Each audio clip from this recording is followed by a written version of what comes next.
Hey, what's up, everyone? It's the Wolf Dog 123. I'm just building on my server. Oh, and I'm gonna invite whoever wants to my server, and you'll have limited privileges. I have enough stuff to go around, so you're not stealing anything from me. I've been grinding this world for a while, so I have plenty of shit, and I'll just share it.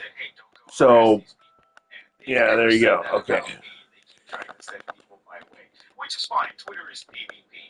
So in the background, that's show I watched, Midnight's Edge. Probably can't hear it anyway, so it doesn't matter.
Yeah, one of the problems of gamer culture, though, and they kind of fell on their own sword during Gamergate 1, was that kind of loose talk amongst gamers, which can get very nasty, but is pretty much all there for entertainment purposes, gone out into the wild, was misinterpreted, and Hello. that's why it's not good to go after people like her in the same way. Don't be a dick. Like there is no value to it. You're just bringing down the entire gamer community.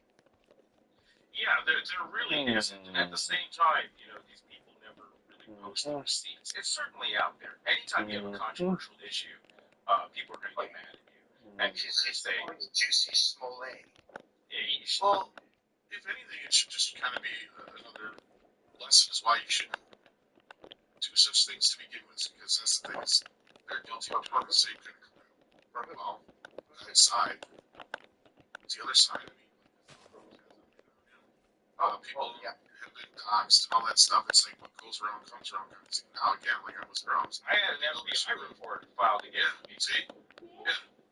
just kind of like saying that. Yes.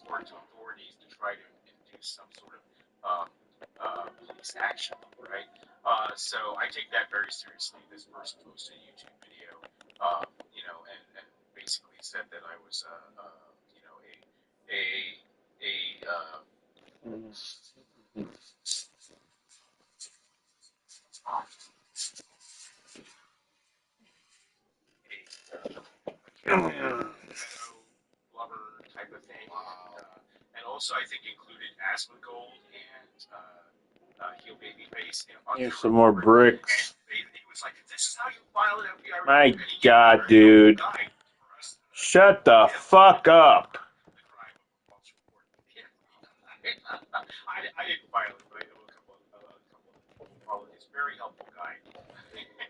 There's some very angry people out there.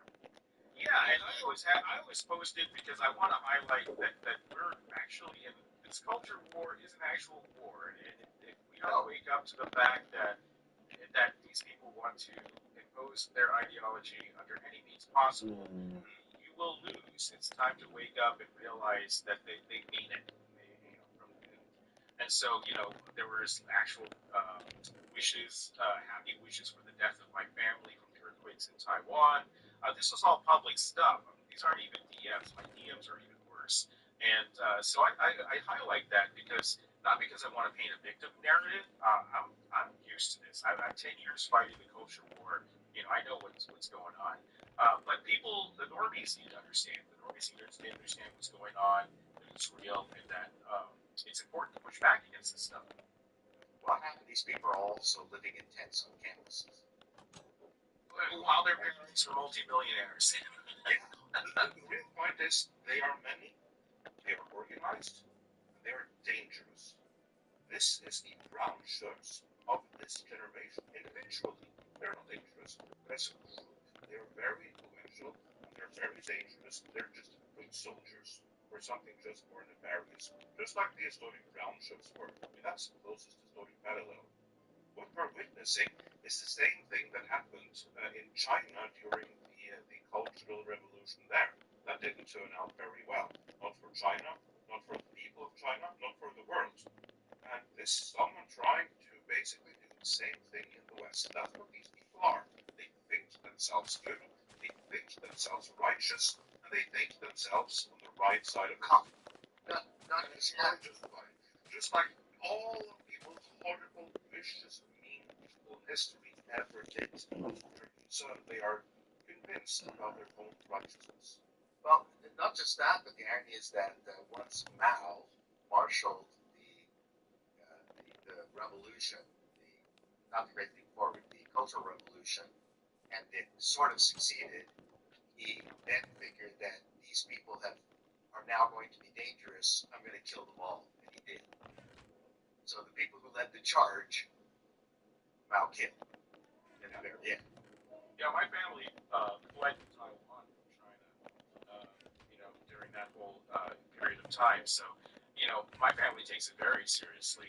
And you see this too from people from other countries, former communist nations and stuff. They're all warning us that this can happen. Yes, they see what's going on. They've seen this before. And if the window of politics were to shift over just a little bit to enable this stuff, these brown shirts would not just be tweeting, they would actually be throwing stones and doing far worse, just like in the Cultural Revolution. This is a real phenomenon, and we need to be aware of this. Well, yeah, my parents escaped from communist Hungary, and I can't explain to half the children out there they're out of their fucking minds. That's part of the insidious brainwashing that they have been subjected to. That they have been trained to be inoculated against the common sense and history that people like you are able to provide. Because you're an old white man who was there during this list. Yes, I have horrific stories to tell them.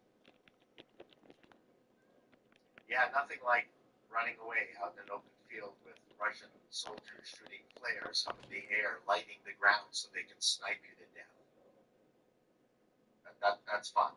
It doesn't even have to go that far, though. I mean, if as we get, as in Canada, if you start getting, in Scotland, if you get these laws that say that you can't see certain things online without being arrested, that's enough to get people to start turning on their neighbors, reporting you to police.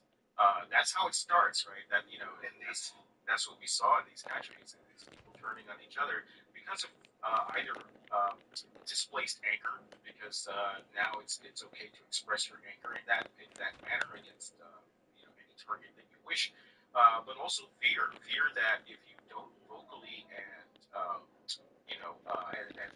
as Southeasterners like to say, we need a full-throated response, and I think the full-throated response means you can't be silent. You have to actively do this, or you will be hunted too. So, we talk about games, we talk about media, but the reason I'm in this fight is because of the larger picture, and and this is my area, and so I think games sort of make a stand, and I said this is where I can make the biggest difference. And I salute you for it. It's a lot of stupid for you, I swear. Yeah, I also think it was a very good choice because we're seeing this right now. We're about to get into this in a while here with Sony and everything. But gamers, once aware, can fight back fast and more organized than can, for instance, videos. That's also effects. Yeah, I think the recent success of the Helldivers reversal, where Sony was forced to about face and remove the requirement for PlayStation Network linking. For those who don't know, the whole Helldivers 2 thing was it's a game that's on PlayStation and on PC on Steam, and gamers were buying this worldwide in droves. We're talking 8 million plus sales estimated so far, and suddenly Sony decided to um, require a PlayStation Network linking. So you had to make a PlayStation account, even if you were a PC player and had no PlayStation of your own, that you had to create this account. And of course, it's to bolster their PSN numbers, which we'll talk about in a bit. It's about how these studios have to show growth in their effectively game streaming scenarios in order to bolster their economic numbers in time of waiting sales. So Helldiver fans were very upset.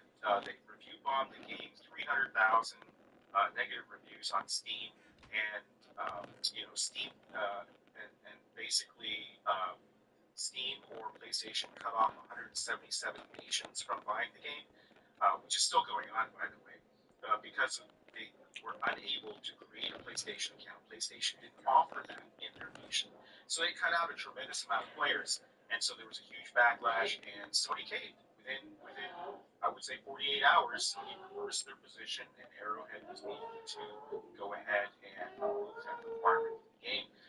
And we're still waiting for those countries to be reenacted. But this shows that gamers have a lot of power and voice. So this is an unusual situation too, because usually the companies will ignore these kinds of things. Just need It's fucking Sony green game. dye. It's Sony Saw a published cactus. and I don't know where I designed and put it, developed but by Arrowhead. Sure. But so somewhere there's a cactus. why would Sony purposely Grass. lose out on 170 Maybe. countries worth of coin? Well, it was a mistake in the beginning where they wanted to do the PSN linking from the very beginning, but because the game launched and the growth was so fast, there were technical issues with doing that. So the Arrowhead CEO, I forget how to pronounce his name, he basically said, "That's on me." I should tell you if you write his name because it's Swedish. Well, I can't even spell it. So. I have to look it up because I don't. So yeah, it was a technical problem in the beginning, and then once they were stable and the servers were stable, which is the thing in games when you have a lot of growth, the servers go to crap. And when they were stable, Sony said, "Okay, it's time to turn that on again." But I don't think they're very organized. You can tell from the whole response that they didn't think this through, and they didn't. I don't think they realized that they were cutting off 100